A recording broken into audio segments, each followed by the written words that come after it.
what's going on, everybody? This is Flobo Boyce, and you're listening to the Sister Sis 1988 podcast. All right.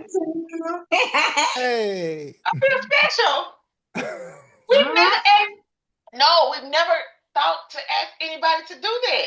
We don't know. He's supposed to carry on though, because he's supposed to carry on right after his drop. Right. Oh, I thought we was just going to only use the audio. No. No, You No. carry on. It's cool. It's cool. Hey. Okay. missed Ready? it. All right. All right, so Flobo, what are the most qualities or skills for a shoutcaster to have?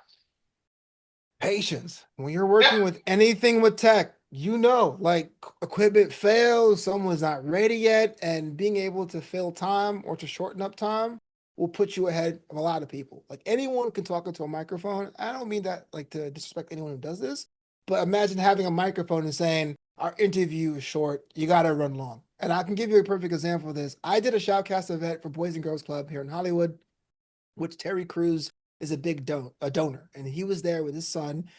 His gamer tag is Crucified, which I thought was pretty cool. And they said after the event today, you only get 2 questions with Terry Crews, only 2. Don't get 3, just 2. And I'm like, okay, no problem. I mean, I'm a professional. I'm going to make it happen. Show happens. And then I guess the next game was down. They go, you got to fill, you got to stretch. Like, I'm talking to Terry. I'm looking at him going stretch. I'm like, how long? He's like 10 minutes. So I've planned for 2 questions, but now I got to stretch for 10 minutes. And you could imagine someone would have been like, I'm out of stuff to say. But I had to go and say, oh, man, Terry Crews, I loved your book, Manhood. You're amazing, Brooklyn Nine-Nine. I pulled from everything. And I think to me, that situation earned my pay that day. It was like, okay, you made it sound smooth. And that's super important is tech happens, tech fails. Just make sure your timing's good. Practice that stuff, and you should be good to go. Okay. Well, tell us a little bit more about your podcast. I think it's called The Sandwich, I believe. Oh yeah, I got so many podcasts, but Just the Sandwich is actually my sports blog. And so what had happened was I came from a world of professional wrestling, and I love it, but it's sports entertainment. And not to say it's a bad thing, but when it came down to other sports journalists, I realized I was getting laughed at, but not in a good way. So I decided, what's a good way to talk about sports, team sports, in a way that's like still true to me and irreverent and fun and lighthearted, but in a way that says, like, I know what baseball is, I know what football is, I know what basketball is. And so justthesandwich.com became a weekly blog where I take real news stories in sports and give it with a little comedic twist. And I thought that's kind of like a little project I do. New post comes out every Thursday or so. But the podcast suite of stuff, I have a couple. New Amsterdam Radio's the flagship. That's where it's much like this, where I get to sit with people who are creatives, who are entrepreneurs, and I say, what's your story? I ask people not only their why, like why you do it, but the how, tactics, apps, like whatever you do to make it easy. Because I felt that at the time, there was stuff on Instagram being like, you can do it if you think really hard. And then the other side of it was like, I get up at 4 o'clock in the morning and eat 9 eggs. It's like, what about people in the middle? Like, what about those who are, how do you price a client? You know what I mean? Is it harder for women or minorities to get in? How do you maintain the mental state when you lose a client? Like those things I wanted to talk about. And so the Amsterdam Radio is kind of like the main podcast. I got a sports one, I got a Star Trek one, but the Amsterdam Radio is what I'm proud of, and Just a Sandwich I'm proud of as well. Did you say a Star Trek? Yeah, so funny thing about Star Trek, I didn't think it was for me. I didn't think it was for brothers. I didn't grow up in a neighborhood where people were Star Trekky people. But I was this is kind of a funny story. I'm a wedding DJ. That's one of my jobs. That's what pays the bills. I DJ weddings, and I got booked to do a wedding in Italy, which is cool. But I had no money, and I ran out of money on day 4 of a 7-day trip. So imagine I'm in this beautiful country, and I'm like eating snacks from like the local counter. Like it was terrible. And so I was holed up in my hotel room, and all the stuff that was on Paramount Plus was on Netflix internationally. And I discovered, no pun intended, Star Trek. So I watched Star Trek Discovery first and went backwards. And so for most Trek people, they're like, what? And so I had this weird perspective starting at like the present and going backwards and learning about Klingons and the Gorn and all that stuff after the fact, because I had nowhere to go. I was stuck in Italy inside my hotel room for like 2-3 days. So it's kind of funny you mentioned that. But yes, I had a podcast. It's called Commander's Log. I did a little bit of a breakdown, much like Just a Sandwich, a comedic tone to not gatekeep Star Trek to people I thought I had to deal with when I was younger, that it wouldn't let me in that circle. I try to break things down and keep it as simple as I can. All right, all right. What would you say? Which one is your favorite one to host? Which podcast? I got this show, we cover wrestling, called Draped in Gold. Okay. drapedingold.com. And I love it because most wrestling podcasts are a bunch of people trying to be smarter than wrestling. Well, the Okay. problem is this guy didn't win. He's going to lose or whatever. But Draped in Gold, me and my buddy Jack Palmer, we take like the first take ESPN two grown men shouting thing to a comedic level. So we go like, I can't believe this guy lost 2 weeks in a row. This guy is garbage. He's a trade. And we kind of like making a whole character bit. So we know wrestling's fake, but we pretend that it's a sport. Draped in Gold is kind of my favorite. It's not how funny it is. But I do take personal pleasure in Just a Sandwich because it is like journalism. I'm actually writing articles. I'm actually writing text. I'm sharing out articles with other people. Okay, that's what's up. Okay. Yes, What ma'am. challenges have you faced with creating and maintaining a podcast and a blog?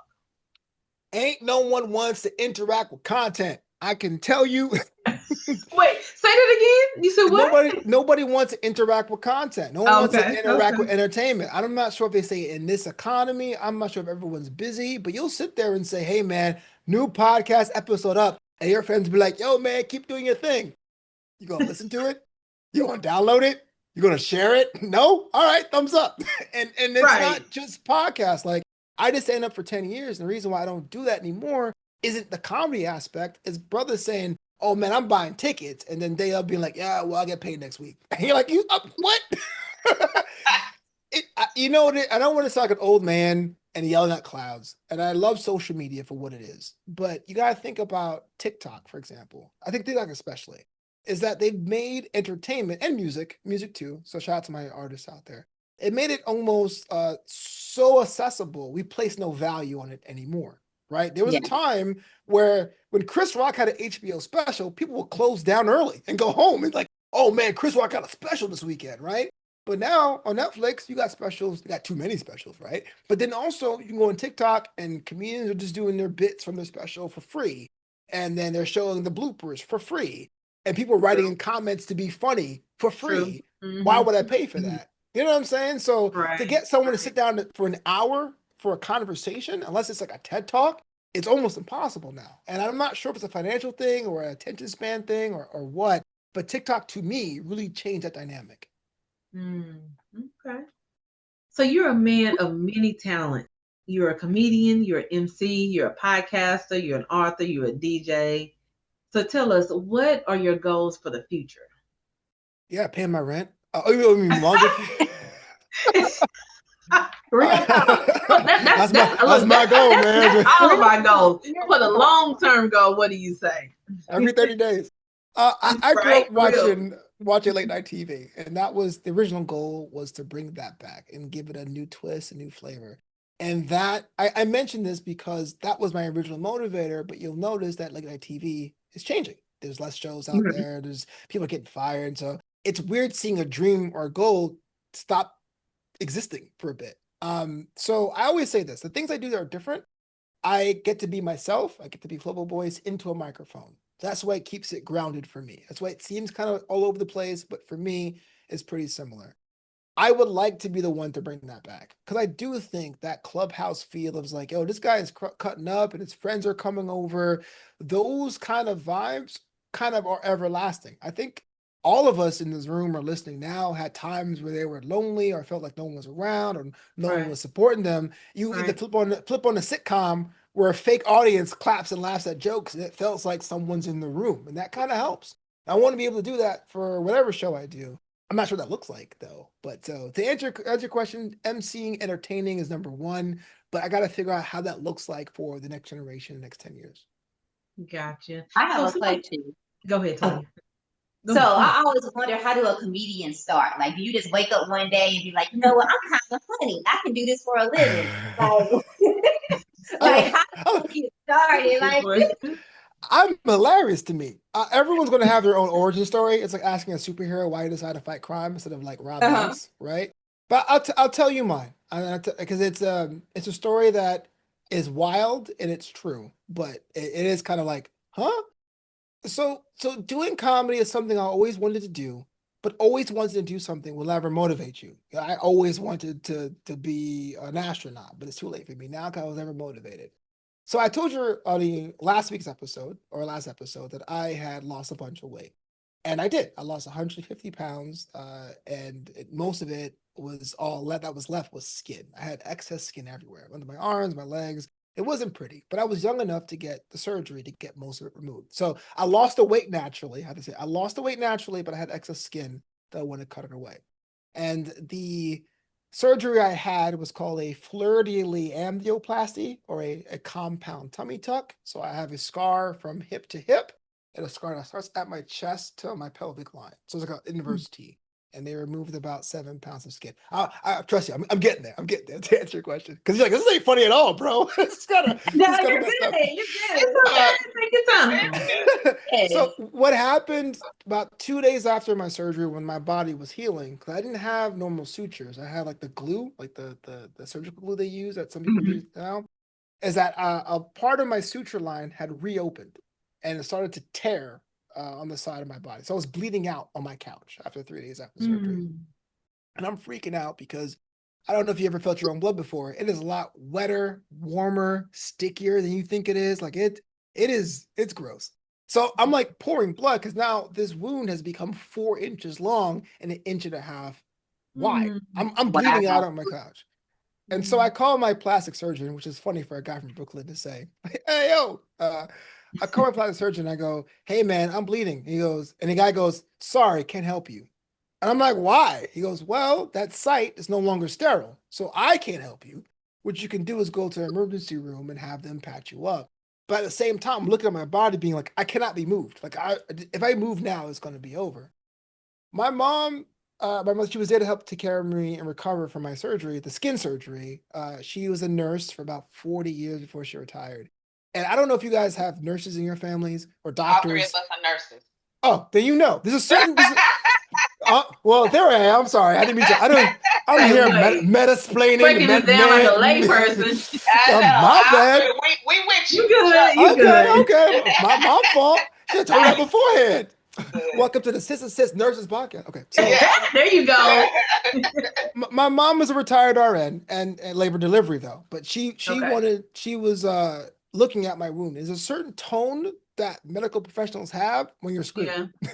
I was like, Mom, what's going on? I couldn't see it. Like, Mom, what's going on? She goes, it opened up. Yeah. And I saw that and I was like, damn, that wasn't mom voice. Yeah, that ain't mom voice. Yeah. So I'm freaking out. I think I'm going to die that night. And when you're going to die, you panic and then you have like this calm, like, well, you know, it's fine with me, bro. I had so many small regrets. I wish I kissed that girl. I wish I made more money. I wish I did this. But I had 2 big regrets. And it was 1, I never got a chance to ride a motorcycle. I don't know why I thought about that. And 2, I never tried stand-up comedy. And so my mom was getting like these saline compresses, just like trying to hold me down. And I said, man, if I survive this night, I gotta at least try both of those things. Now, I'm on the couch now. I can't be on my back because the wound is on my side. And I can't be on my stomach because I just had ab surgery. So I'm literally on half of my left cheek, clenching my abdomen, thinking I'm not going to survive this night. And I do. I wake up the next day, it congeals, it becomes like the worst gross looking jello ever. And I said, that's it. I gotta ride that motorcycle. I gotta do a comedy class. It's comedy. Okay. I gotta do comedy. So 6 months later, I was on stage at a comedy store. I got my motorcycle license the year afterwards, and that was kind of like what happened. So to answer your question, Latoya, a near-death experience is how I decided to become a comedian. Because but hey, that's how it happened. Were you in LA at that point? I'm sorry? Were you in LA at that point? You were in California? Yeah. I was in California at that point. Yeah, I came to California to be a video editor, a film editor. Okay. So I was okay with being in the dark rooms, not being from the camera. But at 29, I was like, look, man, it's true what they say. You only live twice. Once when you're born and once when you stare death in the face. And I thought that was it for me. Gotcha. So are you still doing stand-up comedy now? So I had retired last March. It's like you were saying, it was hard to get people to come out, especially in Los Angeles where there's so many comedians. and you book a room thinking you can get 100 people and like 20 show up and people go, I don't know. But I tell you one thing about like your purpose or like your dream or whatever. Mm-hmm. The past 2 weeks, it's been haunting me. Like, yo, man, you said you Okay. quit, but have you really quit? I mean, you got It's 2 albums. You that can record another passion. album. Mm-hmm. Yeah, it's a passion. And Yeah. there's so many times you give up on dreams and they kind of like go to somebody else and you go, oh, that could have been me. But comedy was one thing that I didn't feel like I was done with. And so I am technically on hiatus. So I can't say retired no more. I am on hiatus. Not the hiatus. All right. We'll take that. Well, is there anything else that you would like to leave our listeners with? I heard you got a little book that's coming out or that's out. Yeah, Graduation Day is the book. It's my memoir. We were talking about this off air a bit. Like I realized when I graduated college, my commencement speaker was awful. He was a district manager at Walmart, and he was like, "I don't know, go at it." And I was like, "What?" And so Graduation Day was what I thought would be a commencement speech I would write for somebody in college if they had graduated. Mm-hmm. And every chapter takes place with lessons I learned as an adult after college. So it's a book of my failures, so you can learn from my mistakes and not do that too. It's called Graduation Day. It's available now on Amazon. All right. You have to check that out. Please do. Well, my thing I would like to do, first of all, it's because as podcasters, as female podcasters, recently we have began to engage with the comments made on our social media platforms, YouTube, Instagram, Facebook. So how often as a comedian do people actually make you laugh? Whew. Never on my stuff. They're all haters on my stuff. But like, yeah, you got up in the morning to say that. Why? But I will say like that's kind of half the fun of the comments. Like I was saying earlier, like everyone crowdsources jokes now, so you can like check out anything. I would say I don't leave my bed in the morning until I find a comment that makes me laugh. So sometimes it's 10 minutes, sometimes it's 30 minutes. Example. So to thank you for your time today. Okay. I want to go to one of our platforms and I'm going to pick 2 comments that I think will make you laugh. Now, let me tell you, first of all, with us being 3 women, these are all male comments. Oh, say less. Okay. He said say less. I don't think, okay, Clinton, y'all tell me, have we actually came up with the answer of why we think it's all men only? I don't know the answer to that. No. When you say men, you mean like guys that are your age? They talk like unks and old men, or they talk like your age, or they talk like young boys, or they... It's a mix. It's really a mix. Okay. But it really is only it's all men. There's really no women that make comments on our page most of the time. And being that you're a comedian, you have all these podcasts and things like that. I'm getting to a place. Just 2 comments, and what we discuss every week, we meet on every Thursday, is the opinions of them is very entertaining. Okay, and the things that they say. So I'm gonna pick 2 comments, and you tell me. Just drop the go. Come on with it. Drop the comments now, man. Yes. I'm gonna pick 2. I'm gonna go to Instagram.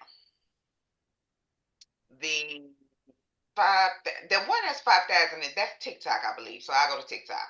Yeah. You mentioned TikTok, so let's do the TikTok one. We had a one that I think I'm gonna hit like 6,000 on TikTok. I hope it's like somebody like super old. Like, what's going on? We don't know their age. So we get them a pass, Flobo. We don't know their ages.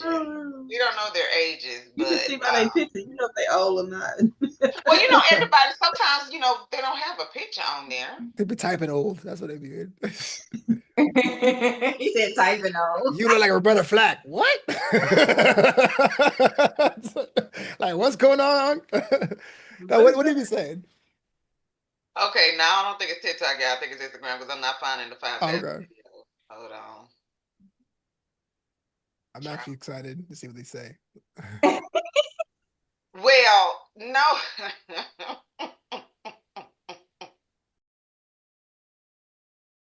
Ooh.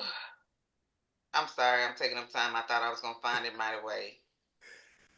But you guys don't have. I think some of the comments honestly have been supportive. some of them, they just question us, like, I think as women. So, like, I think something was like, they were mentioning, like, some the things that we've heard from our childhood. So why don't we go and date our uncle or whatever, our quick dad, or question. whoever they Toya told us. said, Look how he looked, though. He said, yeah, look. wait a But minute. they did. So Said, we were saying this information came from like our family members, and then so their response was in the comments like, "Why don't you go date your dad, or why don't you go date your uncle?" Is what they kind of had said. What else? That's highly illegal. That's highly illegal. Of course, we know that, but we thought it was comical. You know, we were like, okay, right, because we were mentioning disrespect. So basically, and it's like you got to remember these are shorts. So basically, Toya was saying that growing up, all of us we all have we've all got a lot of uncles, and so Toya was saying her uncles has always treated her like a little princess. So a man raising his voice to her, is gonna raise a red flag. Absolutely. This dude says a woman wanting to be treated like a princess is a red flag and a problem. Oh, I see. Okay, that's one. Okay. Okay, I like the teeth. I see your teeth. The other one is, why is raising a voice being disrespect or looked at as disrespect? That shows that you have no conflict resolution skills. Interesting. You see? Wow. You see where we going? Man, I'm too tired to raise my voice. Maybe that's what it is. Yeah, I get that. Yeah, for real, that's kind of weird. That's kind of funky. Because I feel like, okay, this is my dating theory. Because I feel like I got somebody, but everyone's kind of like lonely and trying to figure out what's going on. Everyone thinks they got everybody else figured out, and they say stuff like that. Is that what it is? Maybe that's what it is, y'all. There we go. The problem is that y'all ain't raised your voice enough. I'm so lonely. That's what's going on. I don't understand that at all. That's weird. I don't raise my voice at all. That's not really cool. And I would not waste my time going on a podcast being like, date your uncles or date your dads. That's also not cool. These were just comments. To me, it doesn't bother me. I really don't care what people say. You have to live. No, it's just that's why I said we're so comical. That's what I was like, as a comedian, and I know it was just amazing to hear you say when you want to laugh, you go to your comments. Oh yeah. When I've had one of those days, those comments really do it for me and do it for us because I'm just like, and it's men. Do you respond with them? Do you respond to them or just let it go?